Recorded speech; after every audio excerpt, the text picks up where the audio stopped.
अस्सलामुअलैकुम। వక్ఫ్ పరిరక్షణ మహాసభకు విచ్చేసినటువంటి ముస్లిం సోదర సోదరీమణులందరికీ, వేదిక పైన ఆసీనులైనటువంటి జమాయితే ఇస్లామీ ఆర్గనైజర్స్కి, సభ్యులకు, మత పెద్దలకు అందరికీ, ప్రతి ఒక్కరికి కూడా పేరు పేరున నా హృదయపూర్వక ధన్యవాదములు, అభినందనలు తెలియజేసుకుంటా ఉన్నాను. ఒక 8 పాయింట్స్ ఈ యొక్క వక్ఫ్ అమెండ్మెంట్ యాక్ట్ ఏదైతే ఉందో, కేంద్ర ప్రభుత్వం, ఎన్డీఏ ప్రభుత్వం ఈ యొక్క బిల్లును ప్రతిపాదించిందో, ఆ 8 పాయింట్స్ని ముస్లిం సోదర సోదరీమణులకి ఏదైతే వ్యతిరేకంగా ఉందో వాటిని మీ దృష్టికి తీసుకొస్తా ఉన్నాను. మా పార్టీ అధ్యక్షులు శ్రీ జగన్మోహన్ రెడ్డి గారు ఇచ్చినటువంటి ఆదేశాల మేరకు ఈ బిల్లుని వ్యతిరేకిస్తూ, ఆ బిల్లులో ఏదైతే ముస్లిం సాంప్రదాయాలకి, ముస్లింల పరిరక్షణకు వ్యతిరేకంగా ఉన్నాయో వాటిని వైఎస్ఆర్ కాంగ్రెస్ పార్టీ ఏ రకంగా వ్యతిరేకిస్తుందో మీ అందరికీ కూడా నేను తెలియచెప్పడం జరుగుతుంది. మొట్టమొదటిగా ఈ బిల్లును గత పార్లమెంటు సమావేశాలకు ముందు క్యాబినెట్లో ప్రవేశపెట్టినప్పుడు, క్యాబినెట్లో ఆమోదించినప్పుడు, ఆ క్యాబినెట్లో ఉన్నటువంటి ఎన్డీఏలో భాగస్వామైనటువంటి చంద్రబాబు గారి పార్టీ రామ్మోహన్ నాయుడు గారు ఈ యొక్క బిల్లును వ్యతిరేకించకపోవడం చాలా శోచనీయమైనటువంటి విషయం. ఈ యొక్క బిల్లు ముస్లిం సోదరులకి, సోదరీమణులకి వ్యతిరేకంగా ఉందని తెలిసి కూడా క్యాబినెట్లో ఆమోదించడం అన్నటువంటిది వైఎస్ఆర్ కాంగ్రెస్ పార్టీ గర్హిస్తూ ఉంది. ఇక దాంట్లో టీడీపీ, తెలుగుదేశం పార్టీ, అంటే ఇది రాజకీయాలకు అతీతమైనటువంటి సభ అయినప్పటికీ కూడా ఏ రకంగా తెలుగుదేశం పార్టీ బీజేపీతో చేతులు కలిపి ఈ యొక్క బిల్లుని పాస్ చేయించేదానికి ప్రయత్నం చేస్తూ ఉంది అన్నటువంటి విషయాన్ని కూడా మీ దృష్టికి తీసుకొస్తా ఉన్నాను. ఇక ఈ యొక్క బిల్లును క్యాబినెట్లో ప్రవేశపెట్టినప్పుడు, క్యాబినెట్లో ఆర్టికల్ 75 రాజ్యాంగం ప్రకారం కలెక్టివ్ రెస్పాన్సిబిలిటీ ఉంటుంది.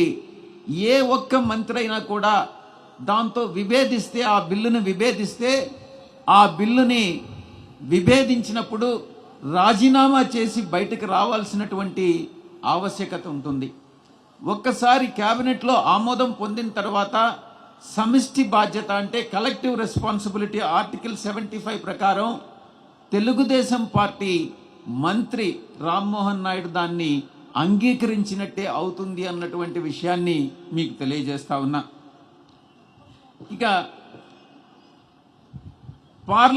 క్యాబినెట్లో ఈ యొక్క బిల్లుని ప్రపోజ్ చేసి ఆమోదించిన తర్వాత లోక్సభలో బిల్లును ప్రవేశపెట్టినప్పుడు దురదృష్టవశాత్తు తెలుగుదేశం పార్టీ క్యాబినెట్లో ఆమోదం తెలిపి ఇక్కడ లోక్సభకు వచ్చిన తర్వాత మాకు కొన్ని రిజర్వేషన్స్ ఉన్నాయి, మేము కొన్ని అమెండ్మెంట్స్ని, సవరణలను మేము ప్రతిపాదిస్తామని చెప్పడం నిజంగా హాస్యాస్పదం. ఒకవేళ నిజంగా చిత్తశుద్ధి ఉంటే ఆ బిల్లుని లోక్సభలో రిజెక్ట్ చేయాల్సినటువంటి బాధ్యత ఉంటుంది. అదేవిధంగా జాయింట్ పార్లమెంటరీ కమిటీ లోక్సభలో ఈ యొక్క బిల్లుని జాయింట్ పార్లమెంటరీ కమిటీకి రెఫర్ చేయాల్సిందిగా వాళ్ళు విజ్ఞప్తి చేయడం జరిగింది. దాని ప్రకారం జాయింట్ పార్లమెంటరీ కమిటీలో మా యొక్క పార్టీ అధ్యక్షుల వారి ఆదేశాల ప్రకారం ఈ యొక్క 9 అంశాలని వైఎస్ఆర్ కాంగ్రెస్ పార్టీ వ్యతిరేకించింది అన్నటువంటి విషయాన్ని మీకు తెలియజేస్తా ఉన్నా. ఈ యొక్క జాయింట్ పార్లమెంటరీ కమిటీ ఆఖరి సమావేశంలో మరొక్కసారి నేను విజ్ఞప్తి చేస్తా ఉన్నాను ముస్లిం సోదరులందరికీ కూడా, మేము వైఎస్ఆర్ కాంగ్రెస్ పార్టీ తరఫున డిస్సెంటింగ్ నోట్ అన్నటువంటిది ఈ అన్ని 9 అంశాలపైన మేము వ్యతిరేకిస్తున్నామని వ్రాతపూర్వకంగా ముస్లిం సోదరుల హక్కుల పరిరక్షణ కోసం వైఎస్ఆర్ కాంగ్రెస్ పార్టీ ఎప్పుడూ నిలబడి ఉంటుంది, పోరాటం సాగిస్తుంది అని నేను మీకు తెలియజేస్తా ఉన్నా. మొట్టమొదటి అంశం ఈ యొక్క సవరణ బిల్లు అమెండ్మెంట్ బిల్లులో సెక్షన్ 32 సబ్సెక్షన్ 2 క్లాస్ ఈ ఇది ఈ వక్ఫ్ ఒరిజినల్ యాక్ట్ ఏదైతే ఉందో దాంట్లో వక్ఫ్ బోర్డుకి ఆ యొక్క ఎలా ఇన్కమ్ జనరేట్ చేయాలి అన్నటువంటిది డిసైడ్ చేసేటటువంటి అధికారం ఉంటుంది. ఎలా యూటిలైజ్ చేయాలి అన్నటువంటిది ఆ విషయంలో కూడా వక్ఫ్ బోర్డుకి అధికారం ఉంటుంది. ఈ యొక్క ఉద్దేశపూర్వకంగా ఈ సెక్షన్ 32 సబ్సెక్షన్ 2 సబ్సెక్షన్ ఈ అన్నదాన్ని అమెండ్ చేస్తూ వక్ఫ్ బోర్డుకు ఉన్నటువంటి అధికారాలను పరిమితం చేస్తూ దాన్ని వక్ఫ్ బోర్డుని వీకెన్ చేసేటటువంటి ప్రయత్నం జరుగుతూ ఉంది. ఈ వక్ఫ్ బోర్డుని వీకెన్ చేసేటటువంటి ఈ ప్రయత్నాన్ని వైఎస్ఆర్ కాంగ్రెస్ పార్టీ వ్యతిరేకిస్తుంది అన్నటువంటి విషయాన్ని మీకు తెలియజేసుకుంటా ఉన్నా.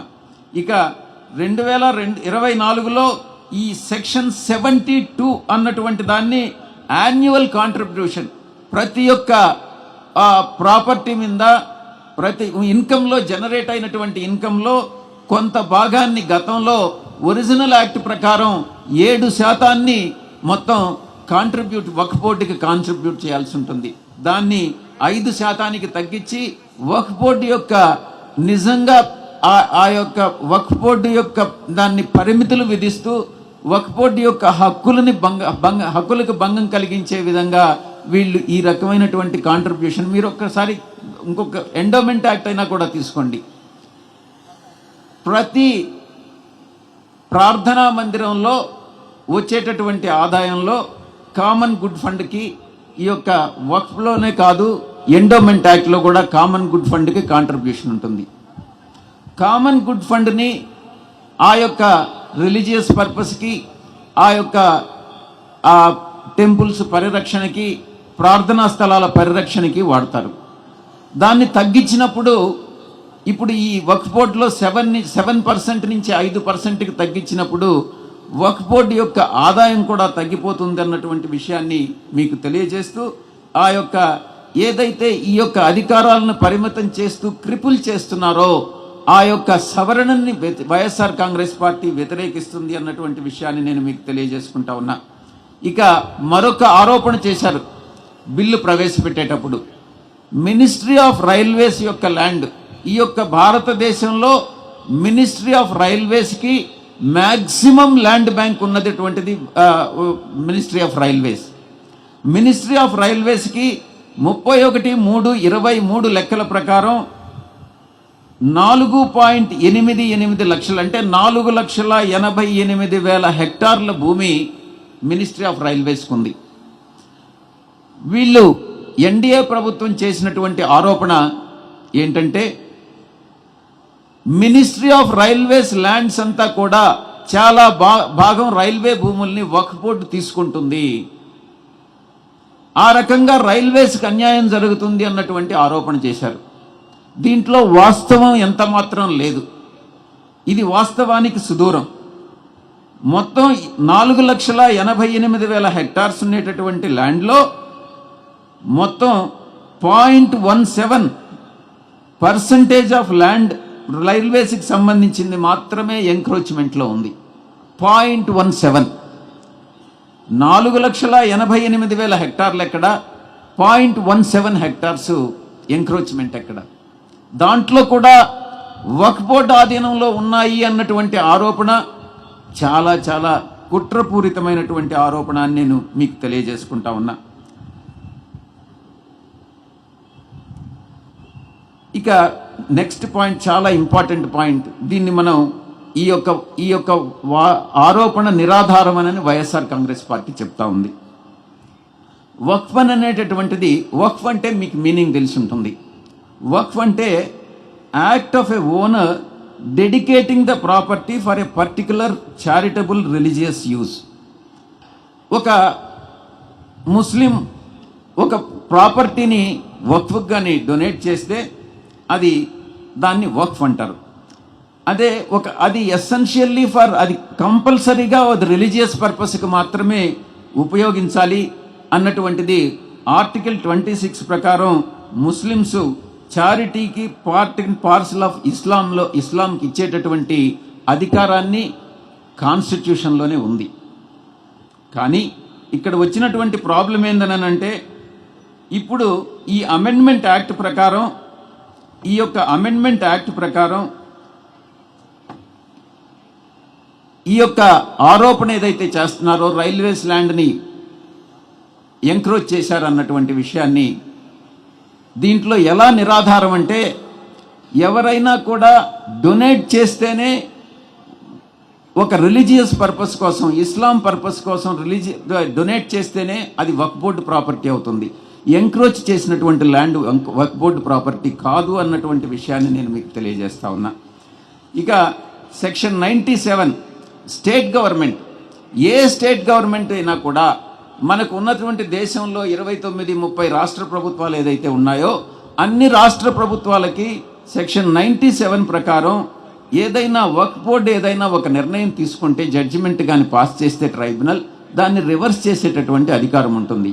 మీరు చేసేటటువంటి ఆరోపణల్లో ఆ అధికారాలు మీకు ఉన్నప్పుడు ఆ ఆరోపణలు ఎలా నిజమవుతాయి అని నేను ప్రశ్నిస్తా ఉన్నా.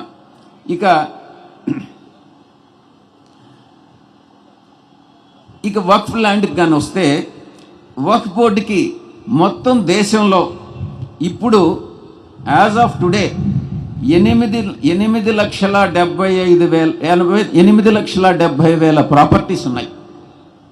8,70,000 ప్రాపర్టీసు దాని ఎక్స్టెంట్ ఎంతంటే 9,40,000 ఎకరాలు. ఇది రైల్వేస్ తర్వాత సెకండ్ లార్జెస్ట్ ల్యాండ్ బ్యాంక్ ఉన్నటువంటిది వక్ఫ్ బోర్డ్స్ దేశంలో. ఇంచుమించుగా మీకు ఇంతకు ముందే చెప్పాను, రైల్వే ల్యాండ్లో 0.17% ఆఫ్ ల్యాండ్ మాత్రమే ఎంక్రోచ్మెంట్కి గురైంది అని. కానీ దానికి పూర్తి భిన్నంగా వక్ఫ్ బోర్డ్ ల్యాండ్స్ ఇంచుమించుగా 50% వక్ఫ్ బోర్డ్ ల్యాండ్స్ ఎంక్రోచ్మెంట్కి, ఆక్రమణలకు గురయ్యాయి. దీనికి ఎవరు బాధ్యులు? రాష్ట్ర ప్రభుత్వాలన్నీ కూడా వేడుక చూస్తూ ఉన్నాయా ఎంక్రోచ్మెంట్కి గురవుతూ ఉంటే? ఈ ఎంక్రోచ్మెంట్కి గురైంది ఒక ముస్లిమ్స్ మాత్రం ఎంక్రోచ్మెంట్ చేసుకోలేదు, అందరూ కూడా చాలామంది ఎంక్రోచ్ చేసుకున్నారు. ఇంచుమించుగా నేను చెప్పినట్టుగా 9,40,000 ఎకరాలుంటే దాంట్లో ఇంచుమించుగా స్లైట్లీ లెస్ దాన్ 5 lakh ఏకర్స్ని ఎంక్రోచ్మెంట్కి గురైంది. ఇది ఎంత బాధాకరమైనటువంటి విషయం మీరు అర్థం చేసుకోవాలి. ఈ ఎంక్రోచ్మెంట్కి గురైన దాంట్లో మీరు నిజంగా చెప్తే ఆశ్చర్యపోతారు. ఇంచుమించుగా ఢిల్లీలో మాత్రమే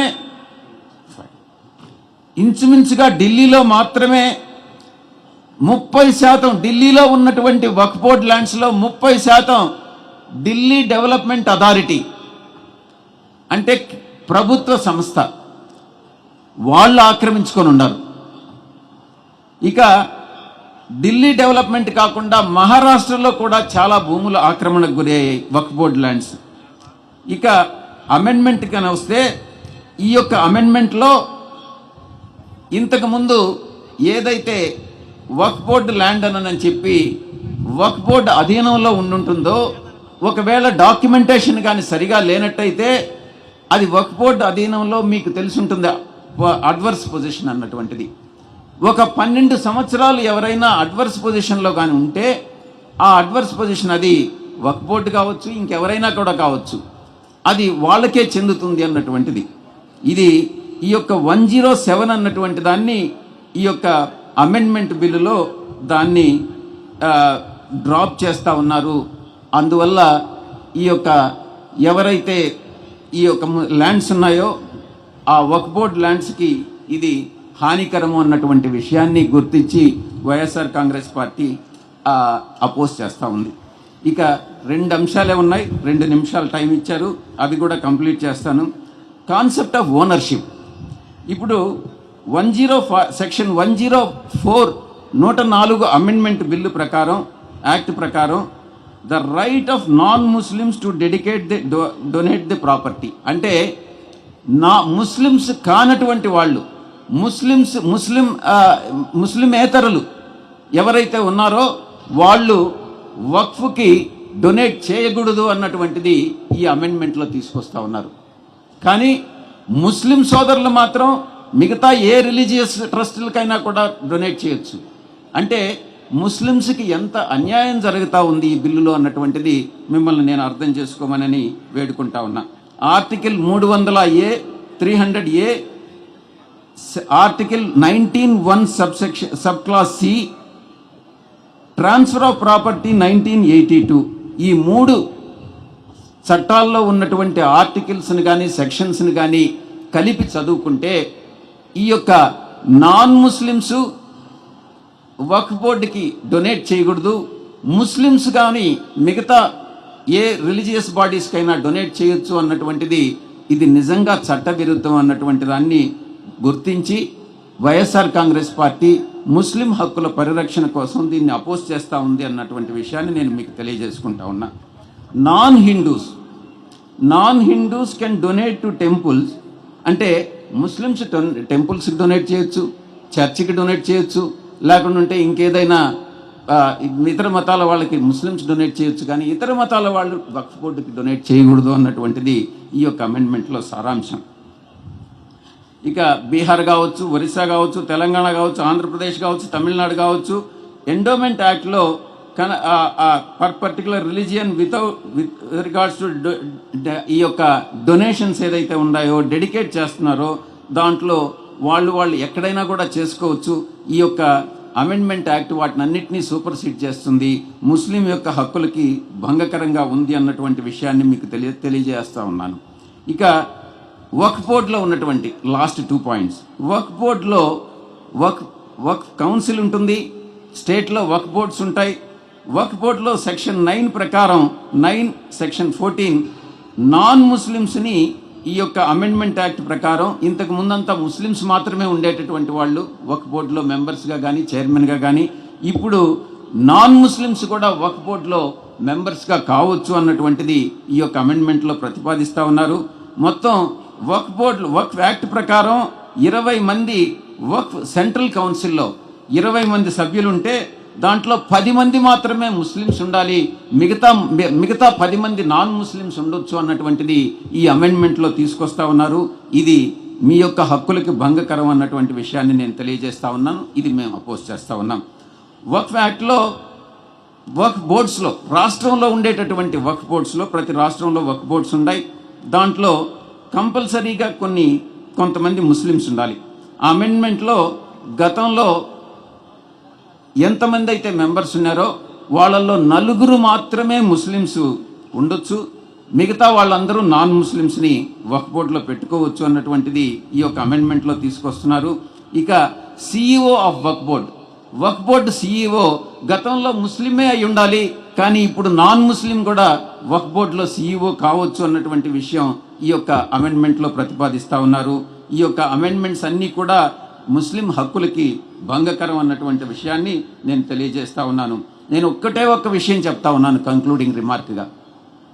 ఒక రిఫార్మ్స్ అన్నటువంటివి ప్రతి ఒక్కరు కూడా ఆహ్వానించాల్సిందే. రిఫార్మ్స్ అన్నటువంటిది కాలానికి అనుగుణంగా మనం రిఫార్మ్ కావాలి. కానీ రిఫార్మ్స్ అన్నటువంటివి రిఫార్మ్స్ అంటే అర్థం డిస్మాంటిల్ చేయమని కాదు, రిఫార్మ్స్ అంటే అర్థం డెస్ట్రాయ్ చేయమని కాదు, రిఫార్మ్స్ అంటే అర్థం డెసిమేట్ చేయడం అని కాదు. ఈ యొక్క బిల్లులో ముస్లిమ్స్ని ముఖ్యంగా డిస్మాంటిల్ చేసేటటువంటి విధంగా, హక్కులను డెస్ట్రాయ్ చేసేటటువంటి విధంగా, డెసిమేట్ చేసేటటువంటి విధంగా ఈ యొక్క అమెండ్మెంట్ బిల్లు ప్రతిపాదించి పార్లమెంటులో యాక్సెప్ట్ చేయాలన్నటువంటి ప్రతిపాదనని వైఎస్ఆర్ కాంగ్రెస్ పార్టీ పూర్తిగా వ్యతిరేకిస్తుంది. ఇది మీ యొక్క హక్కుల పరిరక్షణ కోసం పోరాడుతున్నాం కాబట్టి పార్టీ తరఫున జగన్మోహన్ రెడ్డి గారి ఆదేశాల మేరకు ఎక్కువ సమయం తీసుకుంటా ఉన్నాను, క్షమించాల్సిందిగా విజ్ఞప్తి చేస్తా ఉన్నా. ఇక ఎవరైనా ఒక ముస్లిం వక్ఫ్ కానీ డొనేట్ చేయాలి అని అంటే ప్రాక్టీసింగ్ ముస్లిం అయి ఉండాలి. గతంలో ఈ యొక్క నిబంధన లేదే. అంటే 5 సంవత్సరాల పాటు ముస్లింగా ప్రాక్టీస్ చేసి ఉంటే అప్పుడు అతనికి ఆ రైట్ వస్తుంది. ఇప్పటి వరకు లేనటువంటి ఆ నిబంధన ఇప్పుడు ఎందుకు? ఈ యొక్క ప్రాక్టీసింగ్ ముస్లిం అన్నటువంటిది మిగతా ఏదైనా రిలీజియన్స్లో ఉన్నదా, ఎందుకు ఈ ఒక్క దాంట్లోనే పొందుపరుస్తున్నారు అన్నటువంటి విషయాన్ని కూడా నేను మీకు తెలియజేస్తా ఉన్నాను. ఇది కూడా వైఎస్ఆర్ కాంగ్రెస్ పార్టీ అపోజ్ చేస్తూ ఉంది. లాస్ట్ పాయింట్, ఇస్లామిక్ స్కాలర్స్ ట్రైబ్యునల్స్లో ఇంతకుముందు ఉండేటటువంటి వాళ్ళు, ప్రతి ట్రైబ్యునల్లో కూడా ఏదైనా ఒక ప్రాపర్టీ యొక్క రైట్ని కానీ డిసైడ్ చేయాలని అంటే ట్రైబ్యునల్స్ డిసైడ్ చేస్తాయి, ఇస్లామిక్ ట్రైబ్యునల్స్. ఇంతకుముందు దాంట్లో ఇస్లామిక్ స్కాలర్స్ మాత్రమే ఉండేటటువంటి వాళ్ళు. ఇప్పుడు section 5 of the amendment act ప్రకారం ఇస్లామిక్ స్కాలర్స్ అవసరం లేదు, అసలు ముస్లిమే అవసరం లేదు. వాళ్ళ ఆ కాంపోజిషన్ని మొత్తం అమెండ్మెంట్ యాక్ట్ మార్చేస్తూ ఉంది. ఇది ముస్లిం హక్కులకు భంగం కలిగిస్తుంది అన్నటువంటి ఉద్దేశంతో ఈ యొక్క అమెండ్మెంట్ను కూడా వైఎస్ఆర్ కాంగ్రెస్ పార్టీ అపోజ్ చేస్తూ, నేను ఒక్క విషయం చెప్తా ఉన్నాను. ముస్లిం సోదర సోదరీమణుల హక్కుల పరిరక్షణ కోసం వైఎస్ఆర్ కాంగ్రెస్ పార్టీ ఎప్పుడూ ఎల్లవేళలా మీ వెంట ఉంటుంది అన్నటువంటి విషయాన్ని నేను మీకు తెలియజేసుకుంటూ, మీ అందరి సహాయ సహకారాలు వైఎస్ఆర్ కాంగ్రెస్ పార్టీకి అందించమనని, ఇప్పుడు భవిష్యత్తులో కూడా ఎప్పుడు కూడా జగన్మోహన్ రెడ్డి గారు మీ వెంట ఉంటారు, మీ వెంట నడుస్తారు, మీ హక్కులను పరిరక్షిస్తారు అన్నటువంటి విషయాన్ని మీకు తెలియజేసుకుంటూ మీ దగ్గర సెలవు తీసుకుంటా ఉన్నాను. ధన్యవాదాలు. Thank you.